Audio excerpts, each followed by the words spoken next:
ADGP MR Ajith കുമാറിനെതിരെ നടപടി ഉണ്ടാകുമോ എന്നുള്ളതാണ് അന്വേഷണ റിപ്പോർട്ട് സംസ്ഥാന പോലീസ് മേധാവി ഇന്ന് ആഭ്യന്തര വകുപ്പിന് കൈമാറും. യൂത്ത് കോൺഗ്രസ് പ്രവർത്തകരെ ഗൺമാന്മാർ മർദ്ദിച്ച കേസ് അട്ടിമറിക്കാൻ ഇടപെട്ടതിൽ MR അജിത് കുമാറിനെതിരെ നടപടിക്ക് ശുപാർശ ചെയ്യും. DGP സ്ഥാനക്കയറ്റ പട്ടികയിൽ ഇടം നേടാനിരിക്കെയാണ് അജിത് കുമാറിനെതിരെ നടപടി വരുന്നത്. എന്തായാലും വിശദാംശങ്ങളുമായി അൻഫിലിറ്റ് ഡിസൂസ ചേരുന്നുണ്ട്. അൻഫിലിറ്റ് സൂചിപ്പിച്ച പോലെ തന്നെ അന്ന് ഈ കേസ് അട്ടിമറിക്കാൻ ക്രമസമാധാന ചുമതലയുള്ള ADGP MR അജിത് കുമാർ ഇടപെട്ടു എന്നുള്ളതാണ് കണ്ടെത്തൽ. ഏറ്റവും പ്രധാനം അജിത് കുമാറിനെതിരെ നടപടി ഉണ്ടാകുമോ എന്നുള്ളതാണ്. തീർച്ചയായും ഏറ്റവും പ്രധാനപ്പെട്ട തന്നെയാണ് ADGP MR അജിത് കുമാറിനെതിരെ ഒരു അന്വേഷണം നടത്തി ADGP MR അജിത് കുമാറിനെതിരായ റിപ്പോർട്ടാണ് SIT സംഘം DGPക്ക് നൽകിയത്. എന്നാൽ ഈ റിപ്പോർട്ട് നൽകിയ ആഴ്ചകൾ പിന്നിട്ടിട്ട് പോലും DGP ഇതിൽ നടപടിക്ക് ശുപാർശ ചെയ്ത് ആഭ്യന്തര വകുപ്പിന് ഇത് കൈമാറിയില്ല എന്നതിൽ വലിയ രീതിയിൽ വിമർശനം ഉയർന്നിരുന്നു. ഈ വിമർശനത്തിന്റെ കൂടി പശ്ചാത്തലത്തിലാണ് ഇന്ന് മാത്രമല്ല DGP കഴിഞ്ഞ ദിവസം ഇത് സംബന്ധിച്ച് MR അജിത് കുമാറിന്റെ റിപ്പോർട്ട് സംബന്ധിച്ച് നിയമോപദേശം തേടിയിരുന്നു. ഈ വിഷയത്തിനൊക്കെ ശേഷം തന്നെയാണ് DGP സംസ്ഥാന പോലീസ് മേധാവി ഇന്ന് ആഭ്യന്തര വകുപ്പിന് റിപ്പോർട്ട് കൈമാറുന്നത്. ആലപ്പുഴയിൽ കഴിഞ്ഞ പിണറായി സർക്കാരിന്റെ കാലത്ത് നവകേരള യാത്രക്കിടെ ആലപ്പുഴയിൽ വെച്ച് യൂത്ത് കോൺഗ്രസ് പ്രവർത്തകരെ കരിങ്കൊടി കാണിച്ച യൂത്ത് കോൺഗ്രസ് പ്രവർത്തകരെ ഗൺമാൻ മർദ്ദിച്ചു. മുഖ്യമന്ത്രിയുടെ സുരക്ഷാ ഉദ്യോഗസ്ഥരും ഗൺമാനും അടക്കം മർദ്ദിച്ചു. ഇതാണ് കേസ്. ഈ കേസിൽ പ്രത്യേക അന്വേഷണ സംഘം SIT രൂപീകരിച്ച് UDF സർക്കാർ അധികാരത്തിൽ വന്ന ശേഷം അന്വേഷണം ആരംഭിച്ചു. അങ്ങനെ അന്വേഷണം നടത്തിയപ്പോഴാണ് ആ കേസ് അട്ടിമറിക്കാൻ അന്ന് ശ്രമം നടന്നിരുന്നത്. അത് ഉന്നത പോലീസ് ഉദ്യോഗസ്ഥർ അന്ന് ADGP ക്രൈംബ്രാഞ്ചിന്റെ ക്രമസമാധാന ചുമതല ഉണ്ടായിരുന്ന ADGP ആയിരുന്നു MR അജിത് കുമാർ. അദ്ദേഹം നേരിട്ട് ഉദ്യോഗസ്ഥരെ വിളിച്ചു വരുത്തി അത് തിരുത്താൻ ആവശ്യപ്പെട്ടു എന്നാണ് അന്ന് കേസ് അന്വേഷണം നടത്തിയ ഉദ്യോഗസ്ഥർ SITക്ക് മൊഴി നൽകിയത്. ഏറ്റവും തെറ്റാണ്, ക്രൈമാണ് ഉന്നത ഉദ്യോഗസ്ഥരുടെ ഭാഗത്തുനിന്ന് ഉണ്ടായിരിക്കണമെന്ന് ഇദ്ദേഹത്തിനെതിരെ വകുപ്പ് തല നടപടി ഒക്കെ ശുപാർശ ചെയ്തുകൊണ്ടാണ് SIT അന്വേഷണ റിപ്പോർട്ട് സംസ്ഥാന പോലീസ് മേധാവിക്ക് നൽകിയത്. SIT എന്നത് SP ഷൗക്കത്ത് അലിയാണ്. ഷൗക്കത്ത് അലി നേരിട്ടാണ് ആ റിപ്പോർട്ട് സംസ്ഥാന പോലീസ് മേധാവിക്ക് കൈമാറിയത്.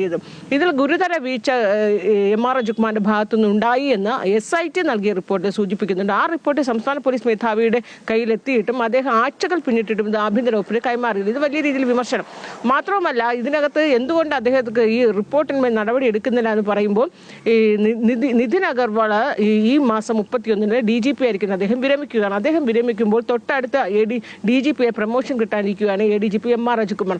അതിന് 2 ആഴ്ച മാത്രം, ഈ മാസം 31 എന്ന് പറയുമ്പോൾ 2 ആഴ്ച മാത്രം ബാക്കി നിൽക്കെ നിതിൻ അഗർവാൾ വിരമിക്കുന്ന ആ പദവിയിൽ DGPയായി സ്ഥാനക്കയറ്റത്തിനായി നിൽക്കുന്ന ഉദ്യോഗസ്ഥൻ കൂടിയാണ് MR അജിത് കുമാർ. അപ്പോൾ അദ്ദേഹത്തിന്റെ ഒരു പ്രമോഷനെ പോലും ഇത് ബാധിക്കുമെന്ന ചില വാർത്തകളൊക്കെ പുറത്തു വരുന്നത്. അതുകൊണ്ടാണ് അൺഫിറ്റ് സൂചിപ്പിച്ച ഒരു പ്രധാനപ്പെട്ട കാര്യമാണ്. ഈ DGP സ്ഥാനക്കയറ്റ പട്ടികയിൽ ഇടം നേടാനിരിക്കുകയാണ് അജിത് കുമാർ. അതോടൊപ്പം തന്നെ UDF സർക്കാർ ഇതിനോടകം തന്നെ വലിയ വിമർശനവും കേൾക്കേണ്ടി വരുന്നുണ്ട്. കാരണം യൂത്ത് കോൺഗ്രസ് പ്രവർത്തകരെ ആക്രമിച്ച കേസാണ്. അജിത് കുമാറിന് ഇതിൽ നേരിട്ട് പങ്കുണ്ട് എന്ന് SIT കണ്ടെത്തുന്നു. എന്നിട്ടും ഇതിലൊരു നടപടി ഉണ്ടാകുന്നില്ല എന്നുള്ള വലിയ വിമർശനങ്ങൾക്കിടെയാണ് ഇന്ന് ആഭ്യന്തര വകുപ്പിലേക്ക് ഈ ഫയൽ എത്തുന്നത്.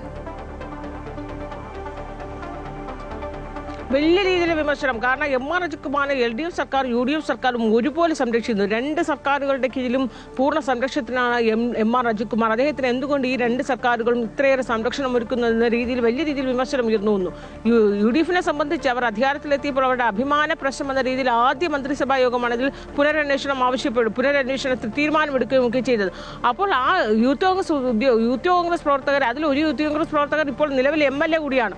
അപ്പോൾ ഇവരെ മർദ്ദിച്ചു, അതിൽ നേരിട്ട് ഇടപെട്ടിട്ടുണ്ട്, ആ കേസ് അട്ടിമറിക്കാൻ ശ്രമിച്ചു എന്ന് SIT കണ്ടെത്തിയിട്ട് കൂടി ആ റിപ്പോർട്ടിന്മേൽ നടപടി എടുത്തില്ല എന്നത് വലിയ രീതിയിൽ പാർട്ടിക്കുള്ളിൽ പോലും വിമർശനം ഉണ്ടാവുകയും ഒക്കെ ചെയ്തിരുന്നു. ഈ ഒരു പശ്ചാത്തലമാണ്. അപ്പോൾ MR അജിത് കുമാറിന്റെ പ്രൊമോഷൻ ലിസ്റ്റിൽ കാത്തു നിൽക്കുന്ന അദ്ദേഹത്തെ ആ പ്രൊമോഷനെ അത് ബാധിക്കും എന്നുള്ളത് കൊണ്ട് മാത്രം സർക്കാർ ഇടപെട്ടു, സർക്കാർ സംരക്ഷണം നൽകുന്നു എന്ന രീതിയിലൊക്കെ വ്യാഖ്യാനങ്ങളും ആക്ഷേപങ്ങളൊക്കെ ഇതിനോടകം തന്നെ ആഭ്യന്തര വകുപ്പ് സർക്കാരും ഒക്കെ നേരിടേണ്ടി വന്നിട്ടുണ്ട്. ഈ ഒരു പശ്ചാത്തലത്തിലാണ് DGP അടിയന്തരമായി നിയമോപദേശം തേടുകയും ആ നിയമോപദേശത്തിന്റെ പശ്ചാത്തലത്തിലാണ് ഇന്ന് റിപ്പോർട്ട് ആഭ്യന്തര വകുപ്പ് കൈമാറുന്നത്.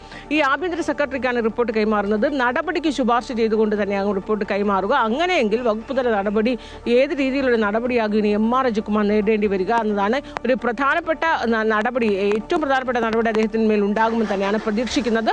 എന്തായാലും MR അജിത് കുമാറിന്റെ കാര്യത്തിൽ ഇന്ന് ഏറ്റവും നിർണായകമായ ഒരു ദിവസം കൂടിയായിരിക്കും. ഇത് ഇന്ന് കൈമാറിയാൽ ഉടൻ തന്നെ ആഭ്യന്തര വകുപ്പാണ് ഇതിൽ തീരുമാനമെടുക്കുന്നത്. അപ്പോൾ സർക്കാർ ഇതിൽ തീരുമാനമെടുക്കുമ്പോൾ സർക്കാർ എന്ത് നടപടി സ്വീകരിക്കുക, എന്ത് നിലപാട്, അത് ഇന്ന് ഈ സർക്കാരിൻ്റെ ഒരു തീരുമാനമോ നിലപാടോ നടപടിയോ ഒന്നും അറിയാൻ കഴിയുകയില്ല. അത് തൊട്ടടുത്ത ദിവസങ്ങളിലേക്ക് നമുക്ക് പ്രതീക്ഷിക്കാം.